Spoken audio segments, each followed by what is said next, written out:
Lah sing model ngene iki ya sing bakalane ngentekno sego anget Mas ya adamo sak dandang ya panggah entek cah. Lah iki jenenge ayam gongso. Carane masak ya ayame digodhog sik sedelok, dikek uyah karo godhong salam. Nek bar digodhog terus digoreng nganti kecoklatan ngene iki cah, terus dientas. Terus tak kene bumbu, bumbune sing dihalusno iki mang ana bawang karo cabe merah, cabe rawit cah. Terus tak halusno. Lah terus bumbune sing dirajang-rajang ki mung cukup brambang tok cah. Lah terus brambange iki mau digoreng dhisik nganti mateng kaya ngene iki cah. Baru bumbune sing bar di blender mau dicemplungno, dimasak nganti mateng cah. Terus cemplungno ayam sing wis bar digoreng mau ditimbahi banyu sithik wae cah. Terus tak kei iki kecap manis ben tambah manis meneh, tak kei gula jawa, uyah karo penyedap cah. Wis kok ngene wae.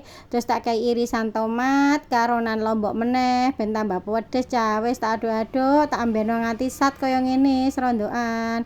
Lah nyemek-nyemek ngono lho cah. Lah nek wis mateng ngene iki lho lah sing marai ngentekno sego iki jenenge ayam gongso cah. Dipangan karo sego anget-anget tok. Rasane iku wis withuk tenan.